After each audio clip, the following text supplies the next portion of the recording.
በስመ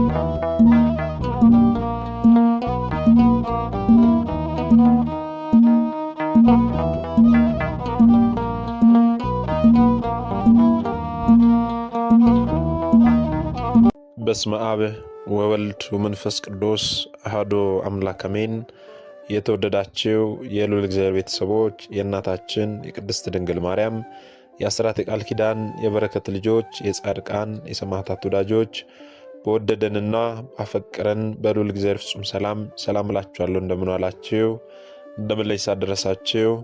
አሜን። እንደ ኃጢአታችንና እንደ በደላችን ብዛት ሳይሆን እንደ ምሕረትና እንደ ቸርነቱ ተመልክቶ እስከዚህ ሰዓት ያደረሰን የአባቶቻችን አምላክ ልዑል እግዚአብሔር ስሙ የተመሰገነ ይሁንልን።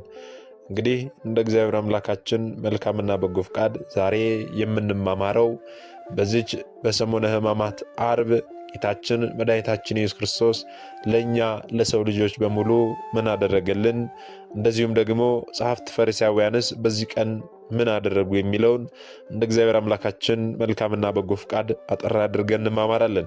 የሚያስተምረን እግዚአብሔር ነው፣ የሚመክረን እግዚአብሔር ነው፣ የሚገስጸን እግዚአብሔር ነው። እርሱ በመካከላችን ተገኝቶ የጎደለውን አሟልቶ የተጣመመውን አቃንቶ በአፈ መላእክት አርሞ ያስተምረን ይመክረን ይገስጸን ዘንድ የእርሱ መልካምና በጎ ፍቃዱ ይሁንልን። እንግዲህ ወደ ዛሬው ትምህርታችን ስንገባ ጌታችን መድኃኒታችን ኢየሱስ ክርስቶስ ለኛ ለሰው ልጆች በዚች በዕለተ ዓርብ ምን አደረገልን? ይህ ጌታችን መድኃኒታችን ኢየሱስ ክርስቶስ በዚህ ቀን የከፈለልን ዋጋ፣ በዚህ ቀን ያደረገልንን ነገር በአንደበታችን ተናግረን የምንጨርሰው አይደለም። ለኛ የተከፈለልን ዋጋ እጅግ በጣም ብዙ ነው። ነገር ግን በጥቂቱ አንስተን እንመለከታለን ማለት ነው።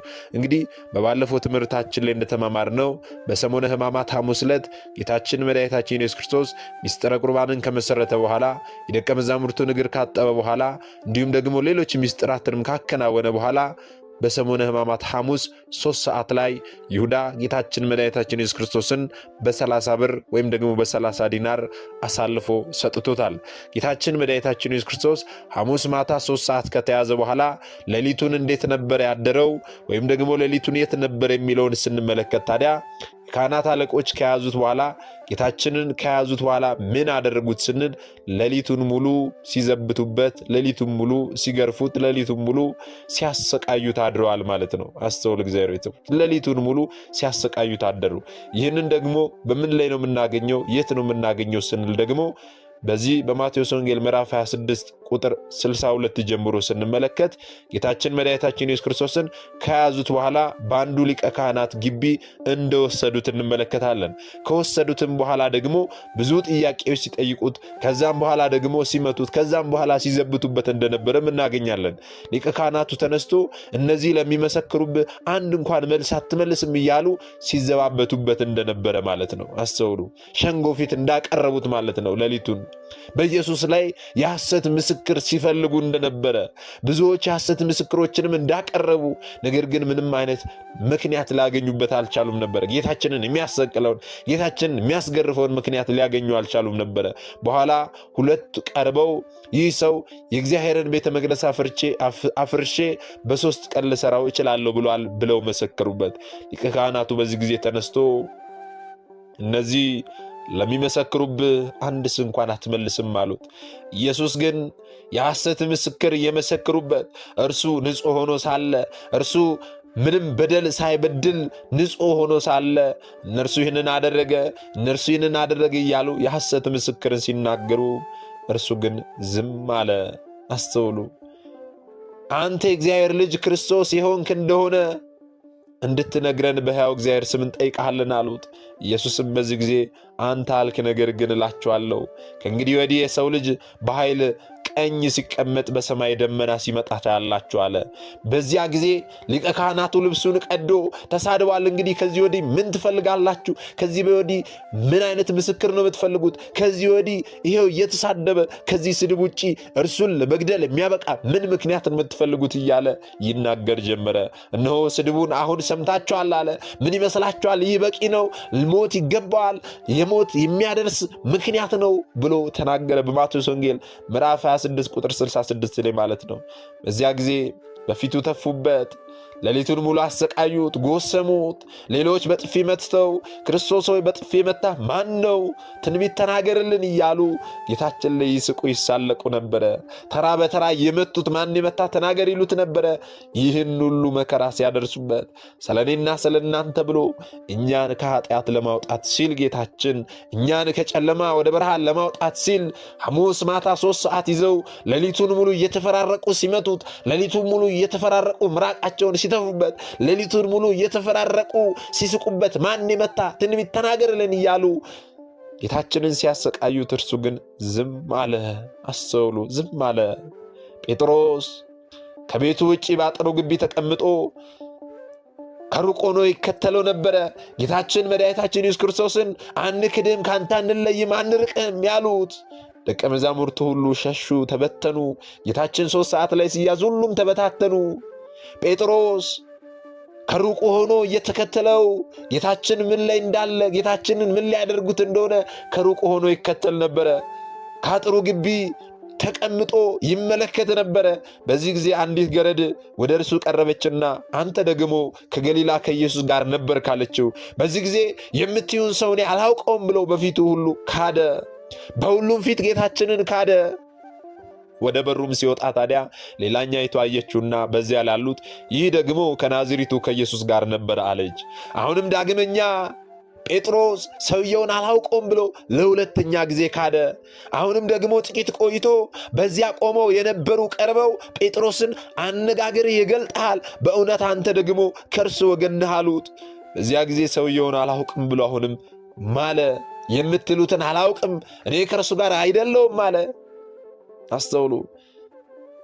ከጌታችን እጅ የቆረቡ ከጌታችን ጋር ብዙ ተአምራትን ያዩ ጌታችን ሙሉ ስልጣን ሰጥቷቸው ብዙ ነገርን ሲያደርጉ ሲያስተምሩ የነበሩ ጌታችን ሲያዝ፣ ጌታችን ሲገረፍ፣ ጌታችን ሲመታ ከእርሱ ጋር አልነበሩም። ዛሬም ብዙዎች ሲኖረን አብረውን አሉ። ኋላ ግን ስናጣ ብዙዎች ከኛ ጎን የሉም። አስተውሉ። ጴጥሮስ አላውቀውም ብሎ ለ3ኛ ጊዜ ተናገረ። ወዲያው ዶሮ ጮኸ። ጴጥሮስም ዶሮ ሳይጮህ 3 ጊዜ ትክደኛለህ ያለው የኢየሱስ ቃል ትዝ አለው። ወደ ውጭም ወጥቶ መራራ ለቅሶን አለቀሰ። ያ መራራ ለቅሶ ንስሐ ሆነው። አስተውሉ። ታዲያ ጌታችን መድኃኒታችን ኢየሱስ ክርስቶስ ሐሙስ ማታ ከተያዘ ጀምሮ ብዙ መከራ ስቃይን ስለኔና ስለናንተ ሲል ተቀበለ። ሌሊቱን ሙሉ እየተፈራረቁ ጌታችንን ሲገርፉት፣ ጌታችንን ሲመቱት፣ ጌታችን ላይ ሲዘብቱበት፣ ጌታችን ላይ ሲተፉበት አደሩ። ታዲያ በዛሬው ዕለት በዕለተ ዓርብ ደግሞ በዚህች ዕለት ጌታችንን አምላካችን ኢየሱስ ክርስቶስ የተቀበለውን መከራና ሞት የምናስብበት ዕለት በመሆኑ ይህች ዕለት ዕለተ ስቅለት ትባላለች። ለሁላችን ቤዛ ሆኖ መሰቀሉ ወይም ደግሞ ስቅለት መሰቀሉ የስቅለት ዓርብ በመባል እንድትታወቅ አድርጓታል። ይህችን ዕለት ማለት ነው። ይህቺ የሰሙነ ሕማማት ዓርብ ስቅለት ትባላለች። ለምንድን ነው ስቅለት የተባለችው ካልን ደግሞ ጌታችን መድኃኒታችን ኢየሱስ ክርስቶስ ስለኔና ስለናንተ ሲል የተሰቀለበት ከመሰቀልም በላይ ደግሞ የሞተበት ዕለት ስለሆነ በዚህም ምክንያት በቤተ መቅደሱ የስቅለቱ መታሰቢያ አጉበር ተዘርግቶ ከርቤ እየታጠነ ስቅለቱን የሚመለከት ምንባብ እየተነበበ ማኅበረ ካህናቱም እንደዚሁ ጥቁር ልብሰ ተክህኖ በማድረግ ከምዕመናን ጋር በህብረት በስግደት በሐዘንና በለቅሶና በዋይታ ይህ ቀን ይታሰባል፣ ይዋላል። ምክንያቱም ጌታችን በዚህ ዕለት የከፈለልንን ዋጋ ያደረገልንን ነገር ስናነሳ እኛ ተናግረን የምንጨርሰው አይደለም። ከዕለተ ሐሙስ ማታ ጀምሮ እንዴት እንዳሰቃዩት የስሩጉ ሊቀ ጳጳስ ያዕቆብ ሲገልጥ እንዲህ ይላል። አቤቱ የማትደፈረውን ይሁዳ ደፈረህ አለ። በሐና ዘንድ ተሰደብክ አለ። በቀያፋም ዘንድ ተናቅክ አለ። በጲላጦስ ዘንድ ተዋረድክ አለ። ከወንበዴዎችም ጋር ተቆጠርክ አለ። ያን ጊዜ ዓርብ ክፉዎች አይሁድ እንጨት ላይ ሰቀሉህ። እኛ በዚህ ጠረጴዛ ላይ እጆቻችንን አንስተን በምናደርገው በዚህ ትምህርተ መስቀል አምሳል አለ። አቤቱ በባሪያህ እጅ ተጸፋህ አለ።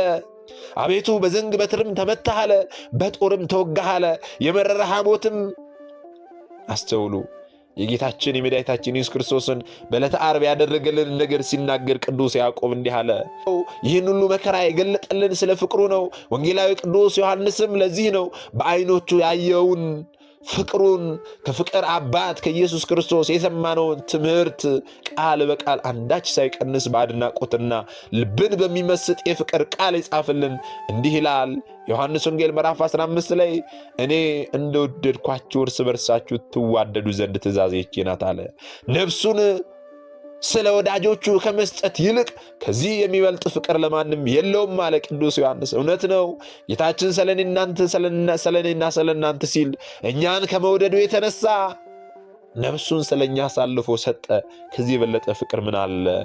እርሱ ለኛ የሰጠንን ይህንን ፍቅር ደግሞ እርስ በርሳችን እንድንዋደድ የዘላለም ትእዛዝ ይህች ናት ብሎ ትእዛዝ አድርጎ ሰጠን። እርስ በርሳችን እንድንዋደድ ከሊቃውንተ ቤተ ክርስቲያን አንዱ የሆነው ቅዱስ ዮሐንስ አፈወርቅ ስለ ፍቅሩ ሲመሰክር እንዲህ ይላል። ሁሉን የያዘውን ያዙት አለ። ሁሉን የሚገዛውን አሰሩት አለ። ይሄው አምላክ ልጅ አሰሩት፣ በቁጣ ጎተቱት፣ በፍቅር ተከተላቸው አለ። አስተውሉ። እነርሱ በቁጣ ሲጎትቱት እርሱ ደግሞ በፍቅር ይከተላቸው ነበር አለ። በሚሸልተው ፊት እንደማይናገር እንደ የዋህ በግ በኋላቸው እየተከተላቸው ወሰዱት አለ። አስተውሉ። ሊቃነ መላእክት በመፍራትና በመንቀጥቀጥ በፊቱ የሚቆሙለትን በአደባባይ አቆሙት። ኃጢአትን ይቅር የሚለውን ኃጥእ አሉት። በመኳንንት በሚፈርደው ላይ በእርሱ ላይ ፈረዱበት።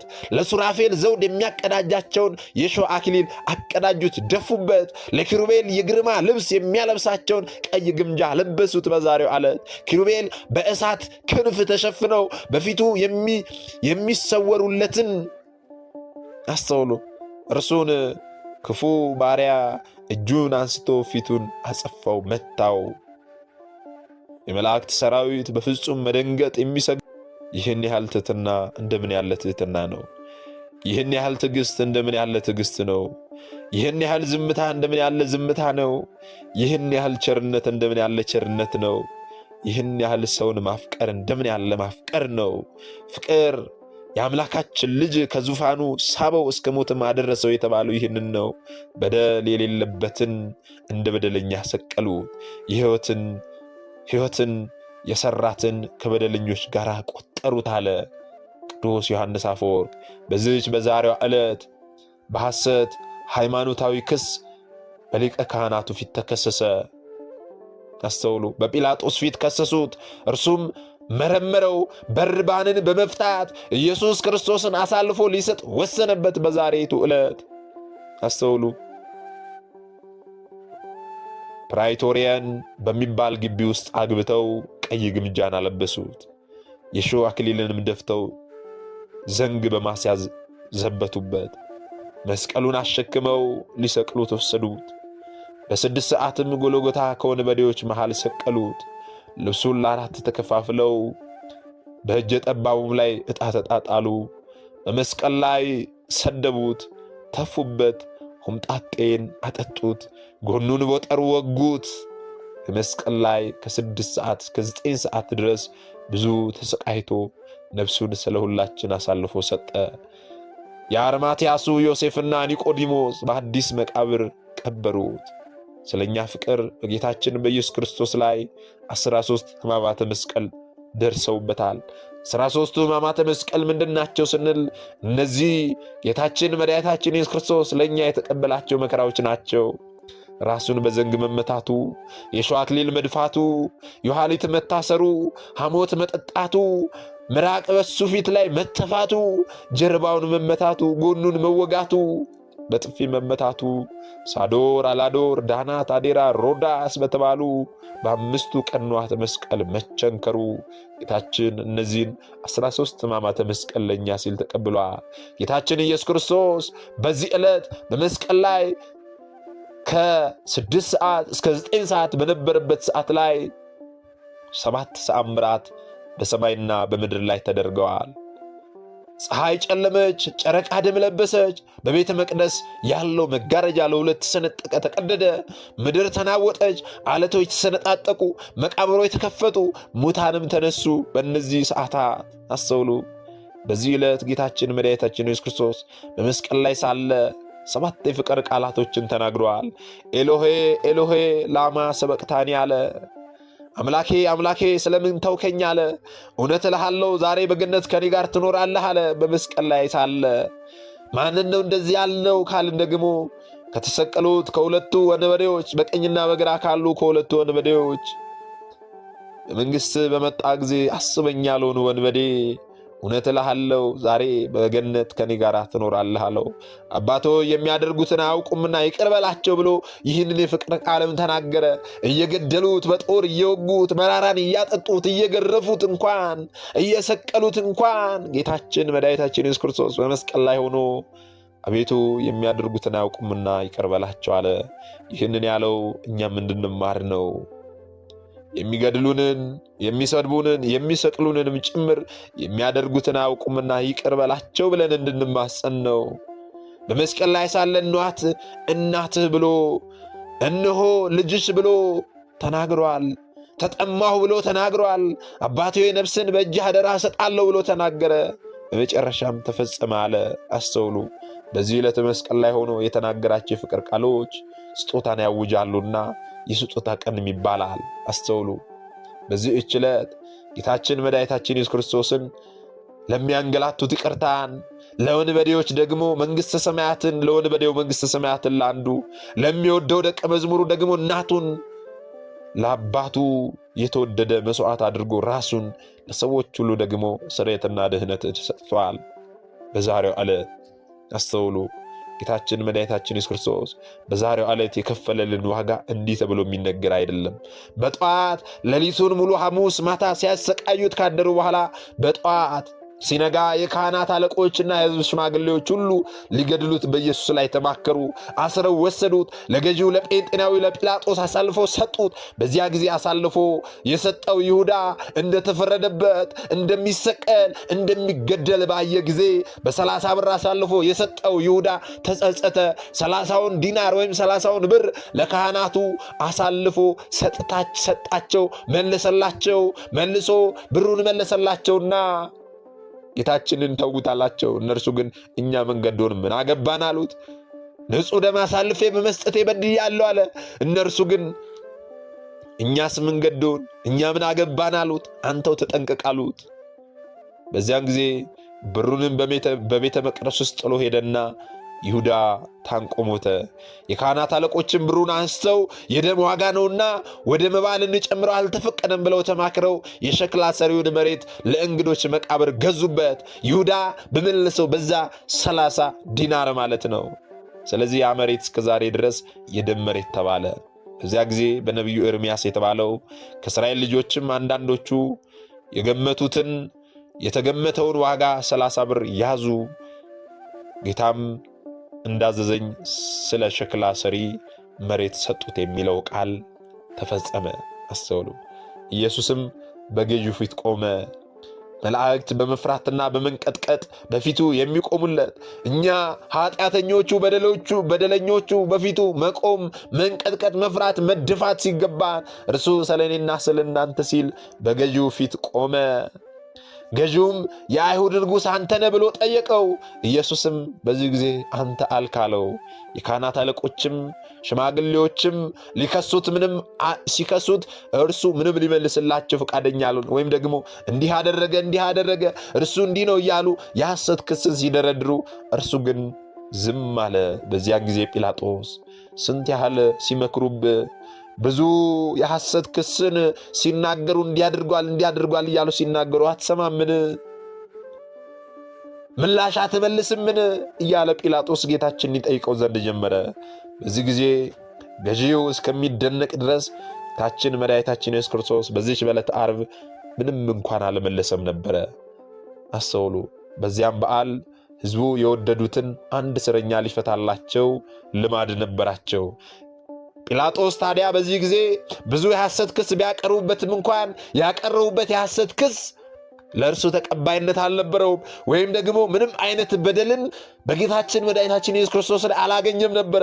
ስለዚህ እርሱን ሊገድለው እርሱን ሊሰቅለው የሚያበቃ ምክንያት ስላላገኘ ገርፎ ብቻ ሊተው አስበና እንደዚሁም ደግሞ አንድ እስረኛ ሊፈታ እንግዲህ እነርሱ ተሰብስበው ሳሉ ጲላጦስ በርባንን ወይንስ ደግሞ ክርስቶስ የተባለውን ኢየሱስ ማንኛውን ልፈታላችሁ ትወዳላችሁ አለ።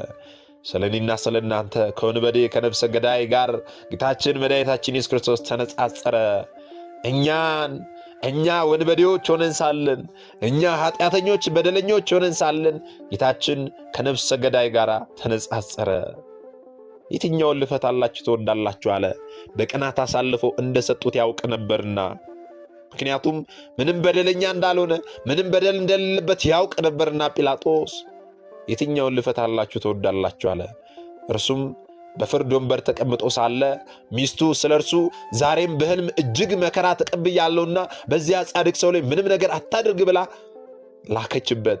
እርሱ ንጹሕ እንደሆነ ሚስቱ እንኳን በሕልሟ ተመልክታ ነበርና ጲላጦስ እርሱ ላይ ምንም አይነት ክፉ ፍርድ እንዳይፈርድ አድርጋ መልእክት ልካበት ነበረ። በዚህ በማቴዎስ ወንጌል ምዕራፍ 27 ቁጥር 19 ላይ እንደምንመለከተው የካህናት አለቆችና ሽማግሌዎች ግን በርባንን እንዲፈታላቸው ኢየሱስን እንዲያጠፋላቸው ሕዝቡን አባበሉ። ሕዝቡም ተናገሩ፣ ስቀለው እያሉ ተናገሩ። ገዢው መልሶ ከሁለቱ ማንኛውን ልፈታላችሁ ትወዳላችሁ አለ። እነርሱም በርባንን አሉ። ጲላጦስ ክርስቶስ የተባለው ኢየሱስን እንግዲህ ምን ላድርገው አላቸው። ሁሉም ይሰቀል እያሉ ጮኹ። ገዢው ምን ነው አለ። ምንድነው ያደረገው ክፋት አለ።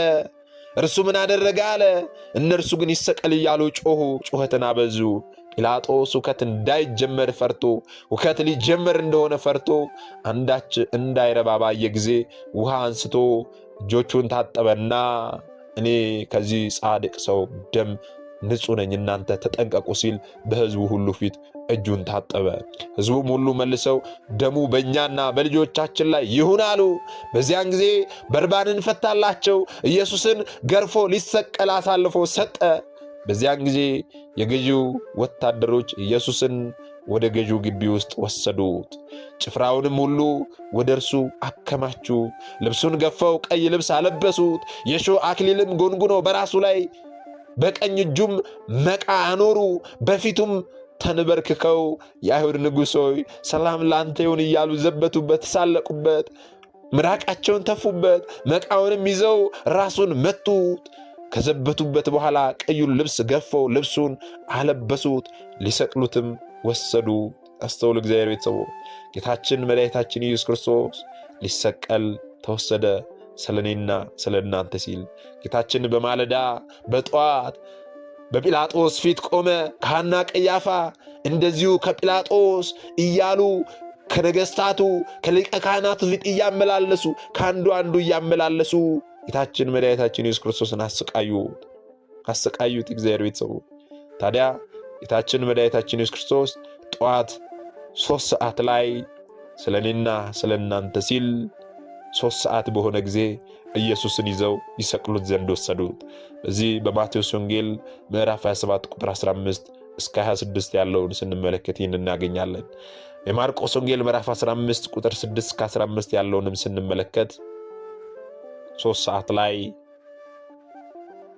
ሰዓት በሆነ ጊዜ በርባንን አድኖ ኢየሱስን ይሰቅሉት ዘንድ ሰጣቸው።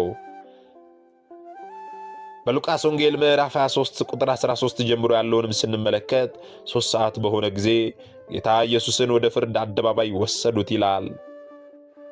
3 ሰዓት በሆነ ጊዜ ጌታ ኢየሱስን ገርፎ ይሰቅሉት ዘንድ ሰጣቸው ይላል የዮሐንስ ወንጌል። በ3 ሰዓት ላይ ጌታችን መድኃኒታችን ኢየሱስ ክርስቶስ ተገርፎ እንዲሰቀል ተላልፎ ተሰጠ። ጌታችን መድኃኒታችን ኢየሱስ ክርስቶስን 6666 ጊዜ ገረፉት። ስለኔና ስለናንተ ሲል ይህን ሁሉ ግርፋት ተቀበለ ጌታችን። ሊያውም ሲገረፍ የነበረው ግርፋት እኛ በምናውቀው ጅራፍ አይደለም። ያ ጌታችን የተገረፈበት ጅራፍ ጫፉ ወይም ደግሞ የተሰራው በብረት ነው። ጫፉ ብረት ነው። አንድ ጊዜ የሰው ሰውነት ላይ ሲያርፍ ስጋን ቦጫጭቆ የሚያነሳ ጅራፍ ነው። ጌታችን በእንዲህ ያለ ጅራፍ አጥንቶቹ እስከሚቆጠሩ ድረስ ስጋው ከላዩ ላይ ተቦጫጭቆ በመሬት ላይ እስከሚወድቅ ድረስ 6666 ጊዜ ስለኔና ስለናንተ ሲል ተገረፈ። አወይ ጌታችን ለኛ ያየው መከራ! አወይ ጌታችን ለኔና ለናንተ የተቀበለው መከራ! ይህ ነው ተብሎ የሚነገር አይደለም። ሌላውን ብንተው እንኳን ግርፋቱ፣ መከራው፣ ስቃዩ ብዙ ነው። እየተዘባበቱ አንዱ ሲደክመው አንዱ ሲደክመው አንዱ እያሉ አይሁዳውያን የሚሰቀል የሚገደል ሰው አይገረፍም ነበረ፣ ወይም ደግሞ የሚገረፍ ሰው ደግሞ አይሰቀልም። ይህ ሕግ ነበራቸው። ነገር ግን ራሳቸው ያወጡትን ሕጋቸውን ተላልፈው ጌታችንን ገረፉትም፣ ጌታችንን ሰቀሉትም፣ ጌታችንን ገደሉትም። ሕጋቸውን ተላልፈው 40 ጊዜ ብቻ ግረፉት ቢላቸው እነርሱ 39 40 ይሉና ከዛ በኋላ መልሰው ደግሞ አንድ ብለው ይጀምሩ ነበረ። ተሳሳትኩ እያሉ ከ40 በላይ አሳልፈው ጌታችንን 6666 ጊዜ ገረፉት። ተገረፈ። አስተውሉ። ታዲያ በዚህ በማቴዎስ ወንጌል ምዕራፍ 27 ላይ ያለውን ስንመለከት ጌታችን መድኃኒታችን ኢየሱስ ክርስቶስን ብዙ ስቃይ ካሰቃዩት በኋላ ብዙ ግርፋትን ከገረፉት በኋላ አስተውሉ፣ ሊገድሉት ሊሰቅሉት ልብሱን ገፈው ቀዩን ልብስ አለበሱት። ያስተውሉ። ሊሰቅሉትም ከዛ በኋላ ወሰዱት። ሲወጡም ታዲያ ሳለ ስምዖን የተባለው የቀሬናውን ሰው አገኙት። እርሱንም መስቀሉን ይሸከም ዘንድ አስገደዱት። መስቀል ተሸክሞ ጌታችን እርጥብ መስቀል ተሸክሞ አስተውሉ፣ ሲወድቅ ሲነሳ ያንን እርጥብ መስቀል ሌሎች ወንበዴዎች አሉ። እነርሱ ግን የተሸከሙት የጌታችን የተሸከመውን አይነት መስቀል አይደለም። እነርሱ የተሸከሙት ቀላል መስቀል ነው፣ ወንበዴዎቹ የሚሰቀሉት። ጌታችን ግን እርጥብ መስቀል ተሸክሞ ዛሬ እኛ አይደለም እርጥብ መስቀል ከበድ ያለ ነገር ተሸክመን ምን ያህል ዳገት እንወጣ፣ ምን ያህል ቁልቁለት እንወርድ ይሆን? ጌታችንን ከዚህ ወደዛ ይገፈታተሩት፣ ከፊት ወደ ኋላ እያዳፉት፣ ያን ሁሉ ግርፋት እየተገረፈ ያንን እርጥብ መስቀል ተሸክሞ ሲወድቅ ሲነሳ ነበረ። በዚህ ጊዜ የቀሬናው ሰው ስምዖን መስቀሉን ይሸከም ዘንድ አስገደዱት። እርሱም ተሸከመ፣ አገዘው።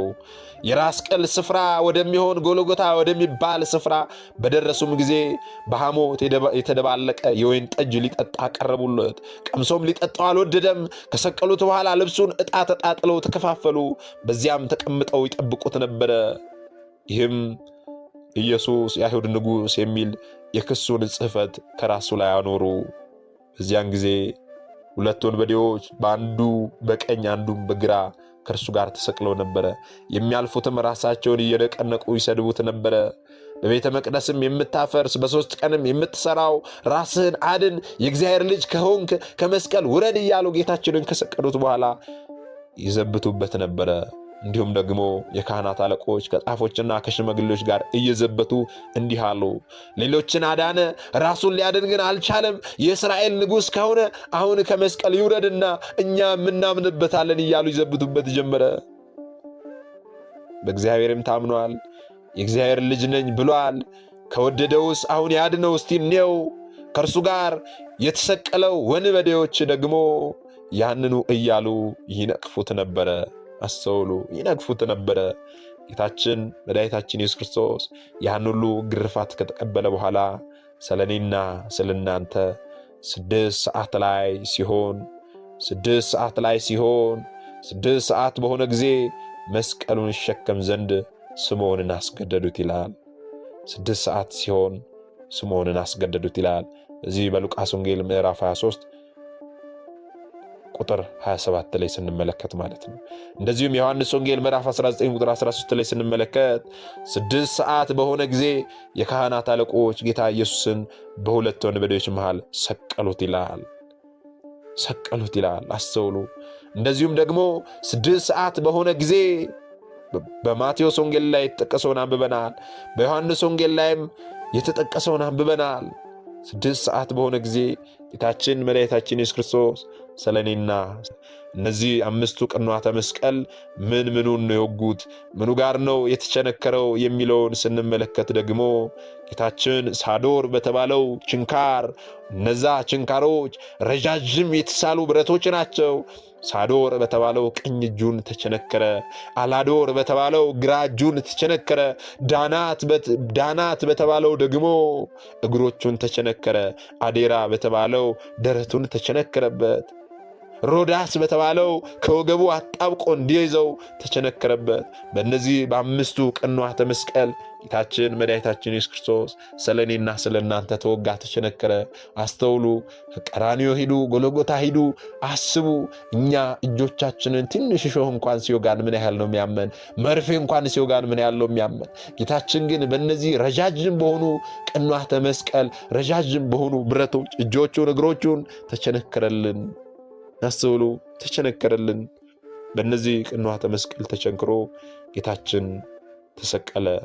ከ6 ሰዓት ጀምሮ እስከ 9 ሰዓት ድረስ በምድር ላይ ሁሉ ጨለማ ሆነ። አስተውሉ፣ በምድር ላይ ሁሉ ጨለማ ሆነ። ለምንድነው ጨለማ የሆነው ካልን ደግሞ በዚህ ጊዜ ለምንድነው ጨለማ የሆነው ስንል ፀሐይ ብርሃኗን ከለከለች። የጌታዋን ዕርቃን ላለማሳየት ፀሐይ ብርሃኗን ከለች፣ ጨረቃም ደም ለበሰች፣ ከዋክብትም ብርሃናቸው ነሱ። ከቤተ መቅደስ መጋረጃ ለሁለት ተከፈለ፣ አለቶችም ተሰነጣጠቁ፣ መቃብራን ተከፈሉ። የሞቱትም በዚህ ጊዜ ተነሱ፣ ሙታን ተነሱ። አስተውሉ። ጌታችን በመስቀል ላይ ከ6 ሰዓት እስከ 9 ሰዓት ሳለ አስተውሉ፣ መከራውን ሁሉ ታገሰ። ሁሉን የያዘውን እርሱን ያዙት፣ ሁሉን የሚገዛውን እርሱን አምላካችንን እጁን አሰሩት። ኃጢአትን የሚያስተሰርየውን እርሱን ኃጢአተኛ አሉት። የማይገረፍ አምላክ እርሱን የሰውን ሥጋ በመልበሱ ገረፉት። እንደ መብረቅ የሚያንጸባርቀውን ነጭ ልብስ የሚያለብሰውን አምላክ እርሱን ቀይ ልብስ አለበሱት። በእሳት በተጋረዱ ዙፋን ላይ የሚቀመጥ እርሱ በመዘባበቻ ወንበር ላይ አስቀመጡት። እንደ ድንኳን ሰማይን የዘረጋ እርሱን በመስቀል ላይ እጆቹን ዘርግተው ሰቀሉት። የመላእክት አለቆች በፊቱ በመፍራት የሚቆሙለትን እርሱን በጲላጦስ አደባባይ አቆሙት። በሕያዋንና በሙታን ላይ የሚፈርድ እርሱን እንደ በደለኛ ፈረዱበት። ዓለምን ሁሉ በቅጽበት የፈጠረ እርሱ በሥጋው ሞተ፣ በመለኮት ግን ሕያው ሆነ። አምላካችን መድኃኒታችን ኢየሱስ ክርስቶስ በመስቀል ላይ ሳለ ቅድም እንዳልነው ከ6 ሰዓት እስከ 9 ሰዓት በመስቀል ላይ ሳለ 7 የፍቅር ቃላትን ተናግሯል ብለናል። አምላኬ አምላኬ ስለምን ተውከኛልን አለ። በማቴዎስ ወንጌል ምዕራፍ 7 ቁጥር 46 ላይ እንደምናገኘው እውነት እውነት እልሃለሁ ዛሬ በገነት ከኔ ጋር ትኖራለህ አለ። በሉቃስ ወንጌል ምዕራፍ 23 ቁጥር 43 ላይ እንደምናገኘው አባት ሆይ ነፍሴን አደራ በእጅ ይሰጣሉ አለ። በሉቃስ ወንጌል ምዕራፍ 23 ቁጥር 43 ላይ እንደምናገኘው አባት ሆይ የሚያደርጉትን አያውቁምና ይቅር በላቸው አለ። በሉቃስ ወንጌል ምዕራፍ 23 ቁጥር 34 ላይ እንደምናገኘው እነሆት እናትህ እነሆ ልጅሽ አለ። በዮሐንስ ወንጌል ምዕራፍ 19 ቁጥር 6 ላይ እንደምናገኘው ተጠማሁ አለ፣ ተፈጸመ አለ። በመስቀል ላይ ሳለ ጌታችን ይህንን ተናገረ። አስተውሉ፣ ይህንን ተናገረ። ጌታችን መድኃኒታችን ኢየሱስ ክርስቶስ አትብሉ ተብለው አዳምና ሔዋን በልተው ያመጡትን ኃጢአት እርሱ በመጾም አጠፋልን። አዳምና ሔዋን ቆርጠው በበሏት ዕፀ በለስ ያመጡትን ዕዳ በደል እርሱ በመስቀል ላይ ሳለ ተጠማው ብሎ መራራ ሐሞትን ሲያጠጡት አስወገደልን። እርሱ መራራ ሐሞትን በመጠጣቱ የእኛን መራራ ሞት ከሰዎች ልጆች ላይ ሁሉ አስወገደልን። አስተውሉ። ከ6 ሰዓት እስከ 9 ሰዓት ምድር ጨለማ ሆነች። በ9 ሰዓትም ታዲያ እነዚህን ኤሎሄ ኤሎሄ ላማ ሰበቅታኒ ብሎ በታላቅ ድምፅ ጮኸ። አምላኬ አምላኬ ስለምን ተውከኝ ማለት ነው ይላል በማቴዎስ ወንጌል ምዕራፍ 27 ላይ እንደምናገኘው። በዚያም ከቆሙት ሰዎች ሰምተው ይህስ ኤልያስን ይጠራል አሉ። ወዲያውም ከእነርሱ አንዱ ሮጠ፣ ሰፍነግ ይዞ ሆምጣጤ ሞላበት፣ በመቃም አድርጎ ጌታችንን አጠጣው። ሌሎች ግን ተው ኤልያስ መጥቶ ያድነው እንደሆነ እንይ እያሉ ጌታችንን በመስቀል ላይ ከሰቀሉ በኋላ ይዘባበቱበት ጀመር። ኢየሱስም ሁለተኛ በታላቅ ድምፅ ጮሆ ነፍሱን ተወ። እነሆ የቤተ መቅደስ መጋረጃ ከላይ እስከታች ለሁለት ተቀደደ፣ ምድርም ተናወጠች፣ አለቶችም ተሰነጣጠቁ፣ መቃብሮችም ተከፈቱ። ተኝተው ከነበሩትም ከቅዱሳን ብዙዎች ሥጋዎች ተነሱ። ከትንሣኤውም በኋላ ከመቃብሮች ወጥተው ወደ ቅድስት ከተማ ገቡና ለብዙዎች ታዩ። ከ100 አለቃም ከእርሱም ጋር ኢየሱስን የሚጠብቁ መናወጡንና የሆነውን ነገር አይተው ይህ በእውነት የእግዚአብሔር ልጅ ነበረ ብለው እጅግ ፈሩ። ኢየሱስን እያገለገሉ ከገሊላ የተከተሉ ብዙ ሴቶች በሩቅ ሆነው በመሸም ጊዜ ዮሴፍ የተባለው ባለጸጋ ሰው ከአርማትያስ መጣ። እርሱም ደግሞ የኢየሱስ ደቀ መዝሙር ነበረ። ይኸውም ወደ ጲላጦስ ቀርቦ የኢየሱስን ሥጋ ለመነው። ጲላጦስም እንዲሰጡ ታዘዘ። ዮሴፍም ሥጋውን ይዞ በንጹሕ በፍታ ገነዘው። 11 ሰዓት ላይ ከመስቀል ላይ የጌታችንን ሥጋ አወረዱ። ከኒቆዲሞስ ጋር ሥጋውን ገንዘው በአዲስ መቃብር 12 ሰዓት ላይ ቀበሩት። አስተውሉ። በመቃብሩም ደጃፍ ታላቅ ድንጋይ አንከባለው ዘጉበት። መግደላዊት ማርያምም ሁለተኛይቱ ማርያም በመቃብሩ አንጻር ተቀምጠው በዚያ ነበሩ። አስተውሉ። ታዲያ ጌታችን መድኃኒታችን ኢየሱስ ክርስቶስ ስለ እኔና ስለ እናንተ ሲል ይህንን ሁሉ መከራ በዕለተ ዓርብ ተቀበለ። ይህንን እያሰብን ዛሬ በዕለተ ዓርብ ልናለቅስ ልናነባ ያስፈልጋል። እግዚአብሔር ቤተሰቦች ልናለቅስ ያስፈልጋል። ስለዚህ ጌታችን መድኃኒታችን ኢየሱስ ክርስቶስ በዕለተ ዓርብ ይህንን አደረገልን ማለት ነው። ይህንን ያደረገልን እያሰብን ልናነባ ያስፈልጋል ማለት ነው። እንግዲህ እግዚአብሔር አምላካችን እስካሁን ሰዓት ጠብቆ ያስተማረን የመከረን ይገስጸን የአባቶቻችን አምላክ ልዑል እግዚአብሔር ስሙ የተመሰገነ ይሁንልን። ይቆየን።